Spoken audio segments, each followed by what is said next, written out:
Je t'emmène tester le métier de monteur et dépanneur de grue à tour chez Potin, groupe Manitowok avec Nourdine et Roman.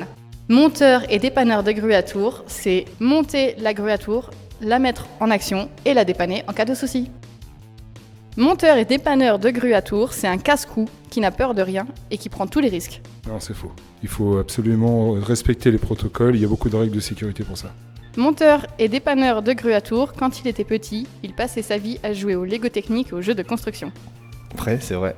Monteur et dépanneur de grue à tour, on le voit pas souvent sur un chantier. Quand la grue est montée, basta, il file. Non, absolument pas. Il y a encore plein de réglages à faire, des réglages de sécurité. Il faut calibrer les machines et ensuite s'assurer qu'il ne manque rien sur la machine.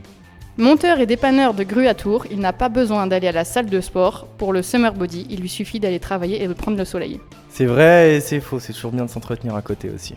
Monteur et dépanneur de grue à tour, il se contente d'empiler des morceaux d'un puzzle XXL.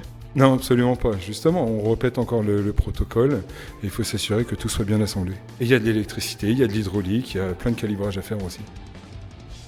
Métier d'avenir. Il y a beaucoup de possibilités d'évoluer et il y a énormément de formations en interne. Toujours s'adapter aux chantiers, qui sont toujours différents, aux modèles de grue et aux méthodes de montage qui sont aussi différentes. Métier d'extérieur. On est tout le temps dehors. On bosse partout, en ville, dans la montagne, à l'étranger et même sur les toits de Paris. Sociabilisé, en monteur, on est toujours en équipe. Le dépanneur sera très souvent tout seul. Métier très rigoureux. Beaucoup d'organisation, beaucoup d'assiduité et beaucoup de respect des règles de montage et tout ce qui va avec. Horaire décalé. On commence très tôt, on se fait des bonnes journées et il se peut qu'on ait aussi un peu de route à faire. Pas télétravail du tout. J'ai jamais réussi à faire passer ma clé à molette à travers ma fibre optique. Métier physique. Et au montage et au dépannage. Et quand tu montes. Et surtout quand tu montes. Les deux, autant en France qu'à l'international, si on nous le demande et si on le souhaite bien sûr. Nomade, principalement pour faire pas mal de chantiers, que ce soit dans nos régions au point de rattache ou même à l'étranger. Le risque zéro n'existe pas, mais si on suit les protocoles de sécurité qui nous sont imposés, on travaille en sécurité. Métier qui change et qui évolue énormément avec le matériel ainsi que les outils.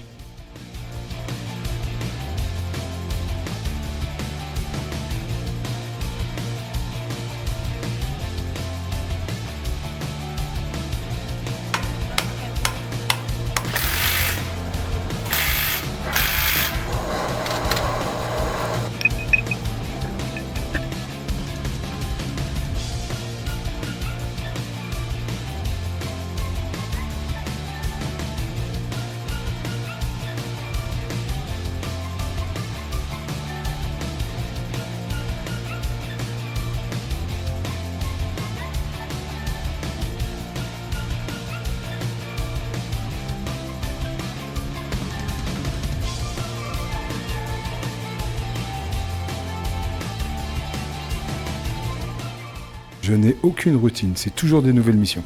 Et moi je dirais la perspective d'évolution et la possibilité de formation. La météo, le vent est vraiment un facteur aggravant pour nous. On est contraint de survivre en permanence s'il n'y a pas des alertes météo. Et moi je dirais l'amplitude horaire, mais en contrepartie on travaille 4 jours semaine. Rigoureux, Autonome, précis, savoir travailler en équipe, très observateur, très organisé, à l'écoute. la bienveillance.